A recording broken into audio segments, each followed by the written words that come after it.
এজন্য পৃথিবীতে পূর্ববর্তী কুরআনুল কারীমের মধ্যে যে ৬টি ধ্বংসপ্রাপ্ত জাতির কথা আল্লাহ উল্লেখ করেছেন, আদ জাতি, সামুদ জাতি, কওমে লূত জাতি, অন্যান্য যত জাতি রয়েছে, এদের ধ্বংসের সবচেয়ে বড় একটি কারণ ছিল কি?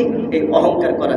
যেমনটি নূহ আলাইহিস সালাম সূরা নূহের ৭ নম্বর আয়াতের মধ্যে বলেন, যখন আমি আমার সম্প্রদায়দেরকে ডাকলাম আল্লাহর দিকে, তখন তারা কি বলল? ওয়াস্তাগসাউ সিয়াবাহু, কাপড় গুটিয়ে নিল এবং কানের মধ্যে আঙ্গুল দিয়ে থাকলো। তারা অহংকার বশত আমার কথা কি করলো না? শুনলো না। এবং আদ জাতির কথা সূরা ফুসসিলাতের ১৫ নম্বর আয়াতের মধ্যে আল্লাহ রাব্বুল আলামিন বলেন, আদ জাতিদেরকে যখন হুদ আলাইহিস সালাম দাওয়াত দিতেন, তখন তারা বলতো, মান আশাদ্দু মিন্না কুওয়া, আমাদের যে শক্তিশালী কে আছে, আমাদেরকে দাওয়াত দিতে এসো না। দাওয়াত দিবে যারা গরিব মানুষ, ফকির মানুষ, তাদেরকে। আমাদের কিসের দরকার নেই? এই দাওয়াতের দরকার নেই। এইভাবে আল্লাহ রাব্বুল আলামিন তাদের সকলকে কি করে দিয়েছেন? ধ্বংস করে দিয়েছেন। অহংকারী ব্যক্তির সম্মান, ইজ্জত, সম্পদ এটা বেশি দিন কি করে না? টিকে না, এটা অচিরেই ধ্বংস হয়ে যায়। অহংকারী ব্যক্তিকে আল্লাহ তাআলা তার অহংকারের মাধ্যমে আত্মীয় স্বজনদের অন্তর থেকে দূরে সরাই দেয়।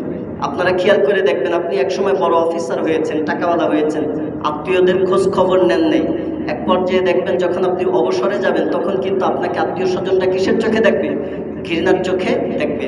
অহংকারী ব্যক্তিকে সমাজে মানুষ সামনের দিক থেকে তার অনিষ্ঠা থেকে বাঁচার জন্য সালাম দিলেও অন্তর থেকে ওই ব্যক্তি মানুষের চোখে সম্মান থেকে কি নিচে অধঃপতনের মধ্যে নেমে যায়। অহংকারের মাধ্যমে আল্লাহ রাব্বুল আলামিন এই ব্যক্তিকে সমস্ত প্রকার নিয়ামত থেকে বঞ্চিত করে দেন। রিজিকের বরকত বলেন, তার দিলের শান্তি বলেন, সামাজিক শান্তি বলেন, পারিবারিক এবং রাষ্ট্রীয় শান্তি বলেন, সমস্ত শান্তি থেকে আল্লাহ রাব্বুল আলামিন তাকে কি করেন? বঞ্চিত করেন। অহংকার যদি কোনো মানুষের মধ্যে প্রবেশ করে, তাহলে এই মানুষ সে নিজেকে ফুলতে ফুলতে ফুলতে ফুলতে বেলুনের মতো মনে করে। বেলুন যেমন হাওয়া দিলে আকাশে উড়ে, কিন্তু বেলুন এটা বুঝতে পারে না যে বাতাসে আমি যে কোনো সময় এদিক সেদিক হারাই যেতে পারি, যে কোনো সময় আমার বাতাস বের হয়ে ঠুস করে আমি ফুটে যেতে পারি।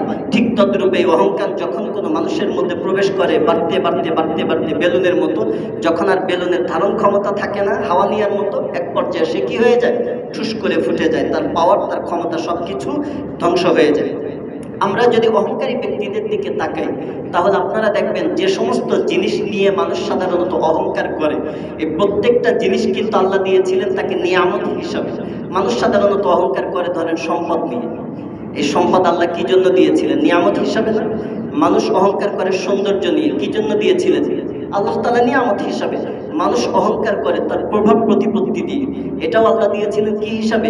তাকে নিয়ামত হিসাবে। কিন্তু এই নিয়ামতকে সে কাজে না লাগায়, সেই ব্যক্তি সবসময় অহংকার করতে থাকে। অহংকারী ব্যক্তি সে অন্যের জন্য এমন জিনিস পছন্দ করে যেটা সে নিজের জন্য পছন্দ করে না। এর মানে নিজে যেটা চায় এইটা সে অন্যের জন্য চায় না। নিজের ক্ষমতাকে, নিজের জিনিসকে সে সবসময় ধরে রাখতে চায়। অহংকারী ব্যক্তি সে অন্যের থেকে নসিহাত, অন্যের থেকে উপদেশ গ্রহণ করতে পারে না। অহংকারী ব্যক্তি অন্যের থেকে মাশওয়ারাও নিতে পারে না, বরং অন্যের থেকে পরামর্শ যদি নেয়ও মনে করে যে বিচার মানি তালগাছকার আমার। কারণ সে মনে করে যদি অন্যের পরামর্শ নিলামি, তাহলে তো আমার পরামর্শটা থাকলো কোথায়? আমার রায়টা থাকলো কোথায়? এজন্য এটি হচ্ছে অহংকারের বড় একটি সিফাত। অহংকারী ব্যক্তি সে কখনো নিজেকে সংশোধন করতে পারে না। অহংকার এমন একটি নিকৃষ্ট স্বভাব, এটা যদি আপনার লাইফ স্টাইলের মধ্যে, আপনার চালচলন কথাবার্তার মধ্যে, সবসময় যদি পরিবারের মধ্যে, সন্তান সন্ততিদের চালচলনের মধ্যে যদি আপনার নেক্সট জেনারেশন এবং বর্তমান প্রজন্ম যদি দেখে যে আমার আব্বা আমার কথার মধ্যে অহংকার অহংকার ভাব, তার চালচলনের মধ্যে কি অহংকার অহংকার ভাব, এবং যারা চাকরি করছেন সে যদি দেখে যে তার স্যারের মধ্যে কথাবার্তা, লাইফ স্টাইল, চলাচলে শুধু কি অহংকার অহংকার ভাব, সরকারি যারা বড় বড় পদে আছেন তার অধীনস্থরা দেখে যে আমার স্যারের মধ্যে অহংকার অহংকার ভাব, এটার কিন্তু একটা পার্শ্ব প্রতিক্রিয়া আছে। এটার থেকে আমাদের এই সমাজ যে চেঞ্জ হচ্ছে না, এই যে আমরা স্বাধীনতা স্বাধীনতা ইত্যাদি বলি, সব কিছু বলি, আমি তো বলেছি স্বাধীন হব আমরা সত্যিকারের সেই দিন, যেই দিন মানুষ সত্যিকারের নিজেকে কি করতে পারবে? সংশোধন করতে পারবে। যেদিন পুরা জাতি কবর